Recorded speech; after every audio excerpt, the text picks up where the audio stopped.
Assalamu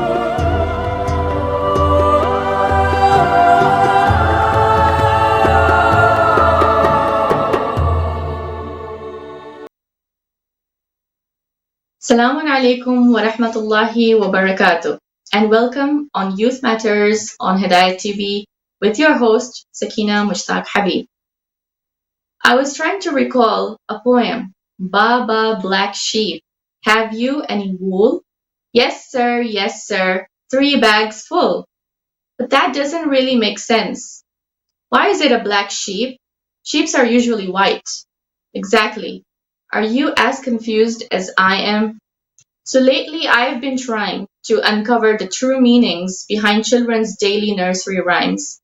Obviously, just like you and everybody else around the world who has definitely gone to school, has sung and memorized these rhymes. I too have been singing them from childhood. But have you ever wondered what we've actually been singing all our lives? Well, I was today years old when I discovered some mind boggling facts. And yes, it may sound really dumb because I am a media student myself. But seriously, when I came to know about these facts lately, I was actually shocked. And I thought I need to share them with all of you. Plague, medieval taxes, religious persecution. These are not exactly the topics that you expect to be immersed in, as a new parent or even as just a youth. But probably right at this moment, I know some mothers of small children around the world who are mindlessly singing along to seemingly innocuous nursery rhymes that, if you dig a little deeper, reveal shockingly sinister backstories. For example, babies falling from trees, heads being chopped off in central London, animals being cooked alive. Since when were these topics appropriate, to deem to peddle to toddlers, right?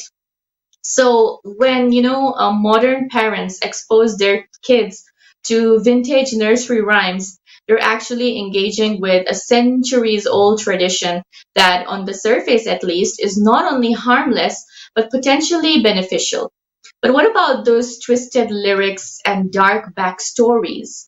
To unpick the meanings behind the rhymes is, to be pushed into a world not of sweet princesses and cute animals, but of messy clerical politics, religious violence, illness, murder, spies, traitors, and the supernatural. So, before we embark on talking about this topic, before we embark further to talk about basically, as the topic says today, the dark side of nursery rhymes that will definitely leave all of you astonished, I would like to welcome my wonderful guest, which, before I introduce her, reminds me that last week I had asked some of you to guess my upcoming guest's name for today's program, and I honestly received a lot of feedback and suggestions from all of you. However, I had promised that if any of you would guess it right, I'd give you a shout out on my program. And so I have to fulfill that promise. So a huge shout out of thanks to Sister Saida Dirani for guessing today's guest's name right. And of course, I would like to thank everybody else who had given me their suggestions and feedbacks and guesses. And inshallah, we'll be bringing those guests as well on our show as we proceed on our journey, inshallah.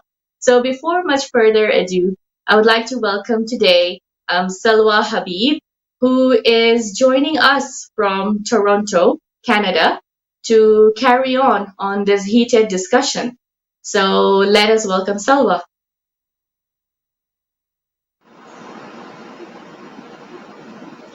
Assalamu How are you, alaikum. Salwa?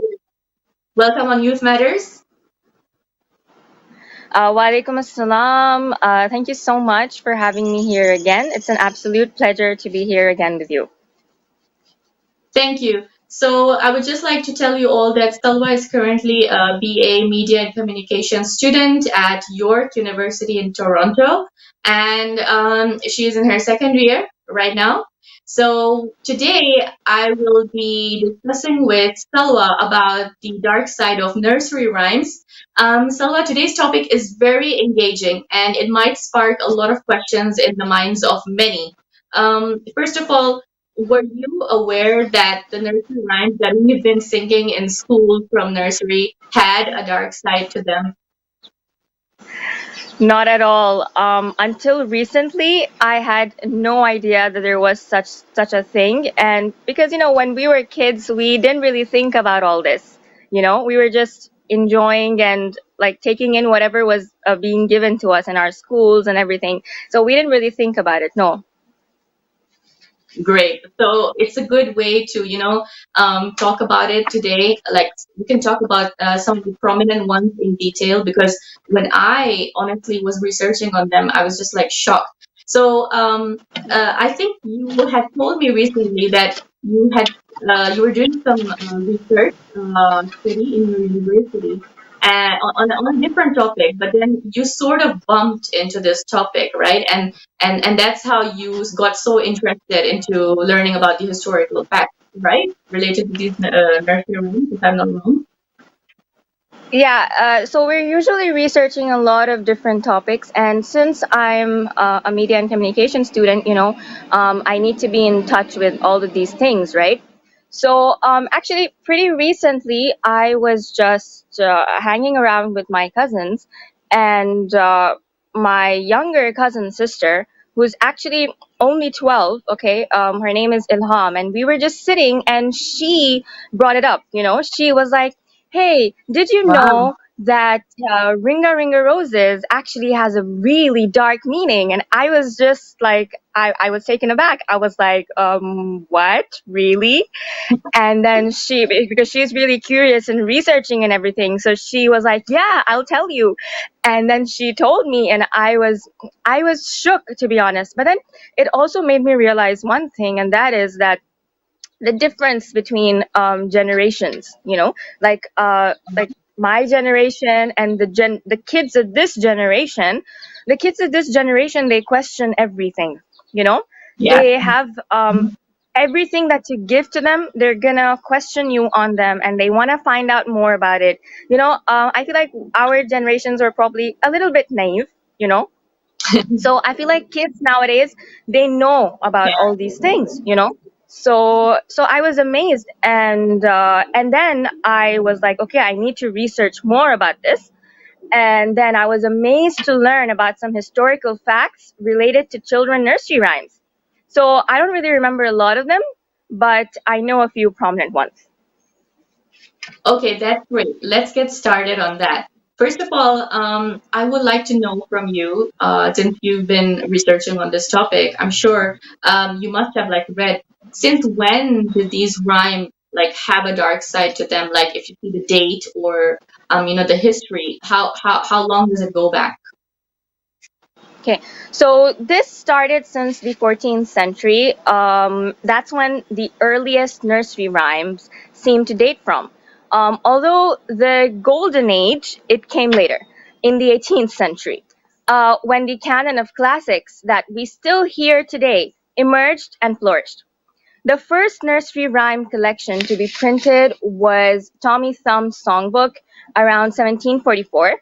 A century Mm-hmm. later, another guy named Edward Rimbaud published a nursery rhymes collection, which was the first one printed to include notated music. Now, the Wow. roots, they probably go back even further.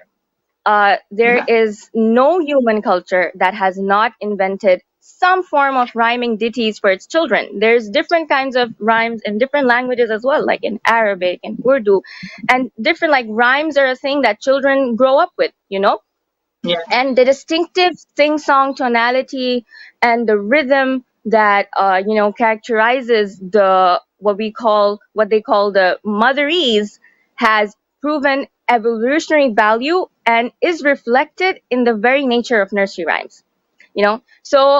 According to child development experts Sue Palmer and Ross Bailey, nursery Yeah. rhymes, they significantly aid a child's mental development and spatial reasoning, which is not difficult to understand because because when children are growing up and when they listen to these rhymes, they are basically, relying on these rhymes. It's not just a sing song thing. They're relying on these rhymes to understand more, right? And it Yeah, also very helps with their true. language and all of that. So Seth Lerer, Dean of Arts and Humanities at the University of California in San Diego, has also emphasized the ability of nursery rhymes to foster emotional connections and cultivate language. As I said, that rhymes, they also help in improving vocabulary, improving language. Okay, so Very true. that is why children rely on these. Okay, so it is a way of completing the world through rhyme. These are the quote by, yeah, Seth Lear. And when we sing them, we're participating in something that bonds the parent and the child. I mean, till today, like the wheels on the bus go round and round, and every other rhyme, every other poem is something that everyone can just like vibe to. It's the one thing that connects parents to their children because there's a generation gap between parents and children. But these rhymes are the one thing that connects them, parents with Yeah, children, right? true. So, yeah. You've set it out so properly. Look, you've actually summed up the picture so well, and I love the fact that you gave so many evidences, so many facts, that makes it really stand out. Your points really stand out. So you're right. The way Stettler said, and you mentioned, when you sing them, you actually don't even focus on the lyrics until you begin to disintegrate them, break them down, and you take it at a Yeah. slow pace, and when you like rewind the lyrics, and you just think, okay, what was I actually singing? Now it actually starts beginning to make sense. Like, oh, this time I've been singing that, and it actually means this. I can't believe it. So, for example, Baba, black sheep, have you any wool? Okay. So I always thought that this had to do with slavery of the black community because we've been hearing so much in history and stuff. So I thought it has to do with that. Can you enlighten us on that? Is it really to do with that? Okay, so Baba Black Sheep, have you any wool? Okay, so this one, a lot of people, even at that time, would think, and even later on, would think that it has something to do with slavery. But actually, Yeah. there is no proof or evidence that it has something to do with slavery. Okay, Oh, so really? Oh my God, we I never didn't know that. know. We never know, but there's no proof of evidence, at least not that not one that I found in my research, that it has anything to do with Okay. slavery. Okay. Uh-huh. Okay, so Baba Black Sheep is basically about the medieval wool tax, okay, which was imposed in the 13th century by King Edward the First. Okay, now honestly, this one kind of, when I was researching about this one, it kind of made me a bit sad. Okay, Yeah. because it has such a like it's so sad. Okay, so under the new rules, a third Yeah. of the cost of a sack of the wool went to the king himself, another Okay. went to the church, and the Okay. last one went to the farmer. Okay, so in the Okay. So where's the original boy? version, yeah, exactly. So in the original version, nothing was left for the little poor shepherd boy who lives down the lane. Oh my God. Yeah, so you see, No it has a way. it is very, it's actually, it reminded me kind of capitalism, like Yeah. it's actually, yeah, it's actually capitalism wrapped in child's words. Anyways, also black sheep were also considered bad luck at the time Oh because my God. their fleeces were unable to be dyed, and thus they were less lucrative for the farmer. So this is the story of Baba Black Sheep. It's actually, who would have thought that this was actually I about, I don't know, really would have capitalism done. and a bunch of stuff. Super funny. Oh my God. I really didn't think that was the actual story behind the Baba Black Sheep song. Oh Yeah, my God. Imagine yeah, like kids singing so like happily, and like imagine yeah, the sheep and everything. yeah. I know. Weird. Okay. I don't know if you know about this one. I don't know if you researched on it, but I kind of liked this one. Okay. So I researched on this one. So do you know about the Humpty Dumpty? Humpty Dumpty sat on the wall. Humpty Dumpty had a great fall. So can you guess who was Humpty Dumpty? I've always been You told he guys was are an like, egg. okay, So he is. I in my head, like I even remember the illustrations and the pictures that we used to have in our children's books, like a big fat egg with trousers.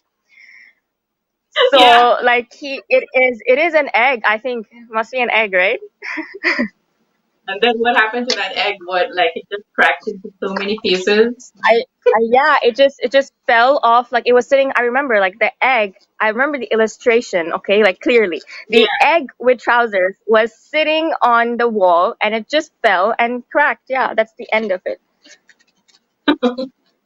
Okay, so here's what actually happened. Have you ever heard of Richard III in the 1400s? I don't know. Yes. There were so many Richards, Yes. by the way, but yeah, this was the third one. So he was the King of England at that time and the Lord of Ireland. And he had a horse, okay? So his horse was nicknamed the Wall, okay? Now, Humpty Mhm. Dumpty sat on the wall, so it's referring to the horse. And then Humpty Dumpty had a great fall. So, what do you think happened to him when he fell off the wall? I don't know. I have no idea. Okay, so he was killed in a battle very severely that none of his men could have like saved him. They didn't manage to save him, and they couldn't put him back together. That's what the poem says. That all the men and all the horses came to put Humpty Dumpty together again, but they couldn't ever put him back again. So, can you guess who actually Humpty Dumpty was? Oh my God, my whole childhood was a lie. So King Richard, So, King Richard is actually exactly, Humpty Dumpty. Oh my God. So it's actually about how King Richard died. That is very disturbing. exactly. Exactly. So that Humpty Dumpty is actually King Richard. And you know what? There was a discovery that was done in 2012. The 2012 discovery of Richard III's skeleton in Leicestershire, UK, led to a dated diagnosis of him having severe scoliosis, which showed and meant that his one shoulder might have been displaced from its position because it was a little higher. So imagine Oh that is no. like an evidence that we have of what actually happened to him in the battle. He was literally like bludgeoned, that nobody could put him back together. So that was him, Humpty Dumpty, who sat on the wall, which was his horse. Okay. So yeah, Yeah, I oh was also my amazed God. when I took care about this. Okay, now your turn, Salwa. Can you remember Okay. another one? Mm, Yes, now I have to confess, when I was a child, this one was my favorite one. And like my Okay. friends and I, we always used to sing it and play along with it. But then when I researched about it, I was scarred. Okay. So, Really? London Bridge is falling down, my fair lady. Heard of this one? Yeah, I have heard this one. So I think it's just about, I don't know, some London Bridge falling down during probably the post-war or something. I don't know, World War One, two, something. That's all about it. I mean, Oh, nothing so big. oh, oh, you wish. You wish. And I wish it was just that. But Don't this worry, there's one is another part extremely, that could be extremely the answer. disturbing. And I'm Really? sorry if there was any of you who was also like me and sing-songing and enjoying this one, but what I'm about to tell you now is going to scar you. Okay, so let me tell you the origin theory of the London Bridge. Okay, Okay. so basically um, this is about child sacrifice. Okay, see, even the beginning Doesn't itself make is so sense. scary.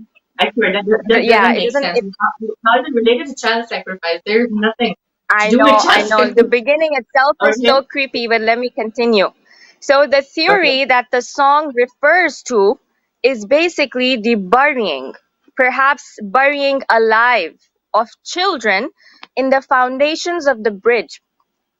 And this was first advanced by Alice Bertha Gom in the traditional games of England, Scotland, and Okay. Ireland, 1894 to 1898. This was based around the idea that a bridge would collapse unless the body of a human sacrifice were buried in its foundations, and that human sacrifice who is buried under the foundation will then watch over the bridge and hence protect it. So, however, um, it's like a very Mhm. mythical and It's very disturbing mythical. and mythical as So, well. Like they believed at the time that burying or making a sacrifice and burying children would ensure that the bridge is protected because somehow the spirits of the people buried will watch over the bridge, something like what? that. Oh my God. Yeah, This is and like but however, insane. as of today, there is no archaeological evidence for any human remains in the foundation of the London Bridge. But Oh, this okay. is the story. This is the theory, though. This is the theory that this is what they.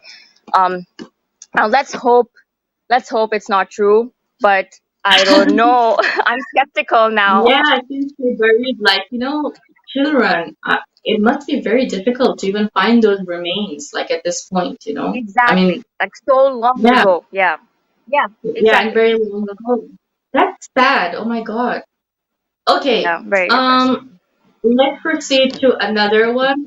So I remembered, I mean, yeah, you actually already discussed about Ringa Ringa Roses. I don't need to talk about it a lot, but I read about this that it happened when there was this Great Plague of London that took place in 1565, and this Rosie was actually a rash that developed on the skin of these people who were suffering the plague at that time. So the stench of which then needed to be covered with a pocket full of posies.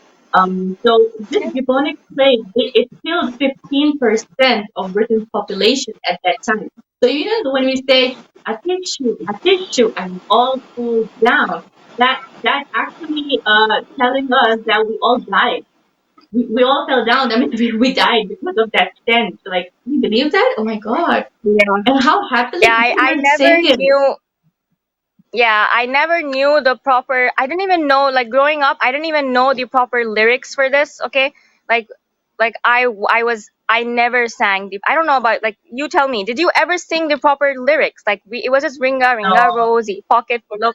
I don't know what we were singing, but we weren't singing the actual lyrics even. So I didn't Yeah, even we know the weren't. proper lyrics until recently. And as I told you, this was the first one that sparked my interest in researching, thanks to my curious cousin, who loves doing all these things. So she told me, and then I researched about other poems as well. But Ringa Ringa Rosie was the first one that I actually looked at, and I was shook. First, because I didn't even know the lyrics properly. Like all my life, I was singing them wrong. And two, because it has such a, apparently it's about plague and death, and I don't even know what. Okay, I know, right? so I'm so confused, really. yeah. Okay, so there's one more. Now, this one I really Okay. like as well. I really enjoyed it. It's called the Here We Go Round the Mulberry Bush, right? Oh This yeah, poem. I like So, this one too. The mulberry bush. Yeah. yeah, yeah. Okay. So, according to historian R.S. Duncan, at Wakefield Prison in England, where this originated, yeah, where I'm telling you where this originated from now, according to R.S. Duncan, okay? So Mhm. apparently this originated from a Wakefield prison in England where female inmates had to exercise around a mulberry tree in the prison yard. That's why they say this is the way we brush your teeth. Brush your teeth. Oh my God! Actually, it makes sense. Yes, This is the way we.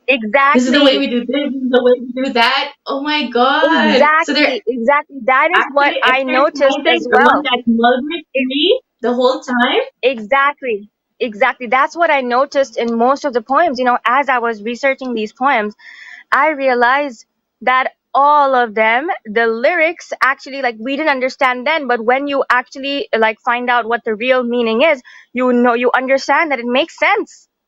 It makes complete Yeah, sense it according does. to what exactly, like all of them: Baba Black Sheep, Ringa Rosie, Humpty Dumpty, the whole of it as well. If you listen to it, like the poem, I think All the King's Men, something like, it's Yeah, literally it makes literally sense. that. Like, we were just too oblivious to understand, but when you actually go in and research, it makes so much sense. Oh my goodness, I am so shook right now. Like, it's gonna be so difficult for me to digest the fact that all these nursery rhymes actually have such sinister backstories to them, Yeah, and yeah, I didn't even yeah. know about it. Oh my God. Okay, now my question is this: that of course we listen to these rhymes till today. I mean, everybody hears them. They've been going on from like generations and generations. So now the question is it not safe for children? So Uh-huh. Okay. So, um, is it not safe for children? That's a very good question, actually. And I just I don't really know, because like children have like grown up listening to these things, so it's kind of hard now when you tell them to suddenly stop listening to something. It's going to be a hard transition. Okay, so in our own sanitized times, the idea of presenting these gritty themes specifically to an infant audience, it seems kind of bizarre. Um, yeah, very true. I and the, agree. the Yeah, thing is that you can't really blame people for this, because people don't really know. Like, there, people haven't researched, people aren't aware. Like, even parents, like the older generations, are not really aware about these things. As I said, the newer generations are now, in fact, getting to know about this more than their parents, in fact. Okay. yeah, So this true. is something that, even it's not just now, even in the past, this whole notion, it outraged the Victorians as well, who founded the Okay, British Society for Nursery Rhyme Reform, and they took great pains to clean up the canon. So according to okay, Random House's Max McKinler, as late as 1941, the hmm, society was condemning hundreds of the most common nursery rhymes, including Humpty Dumpty and the Three Blind Mice, for harboring unsavory elements. The long list of sins, he notes, included okay, referencing poverty, scorning prayer, and ridiculing the yeah. blind.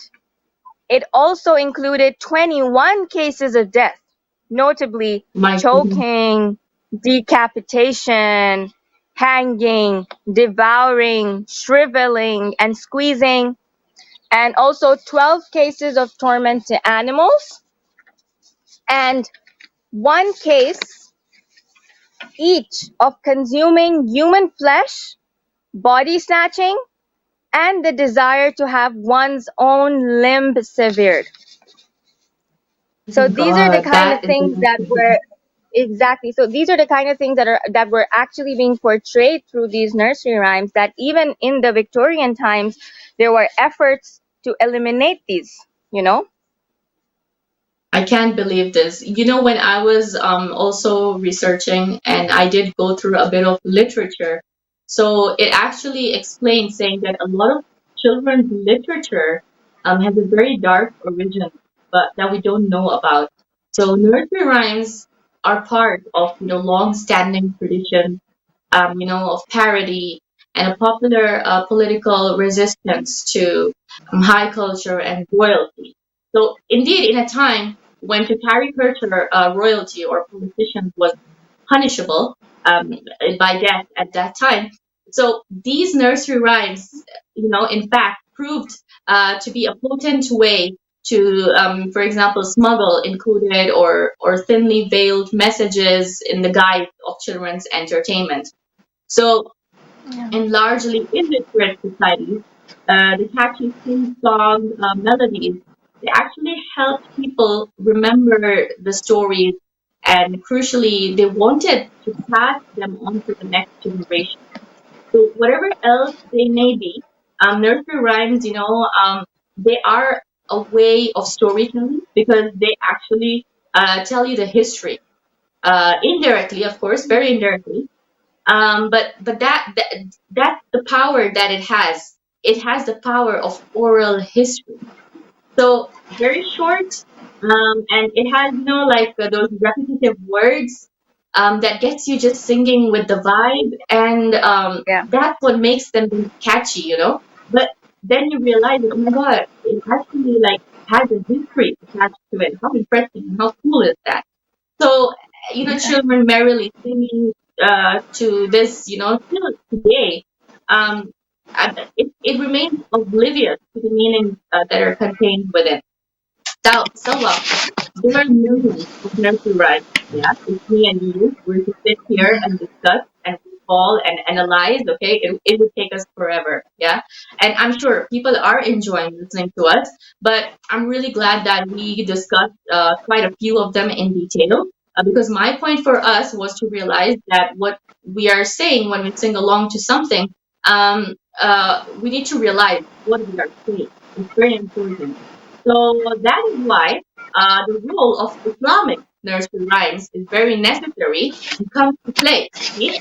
Because Islamic anasheed and rhymes, they have a practical meaning to it. They make sense, most of them.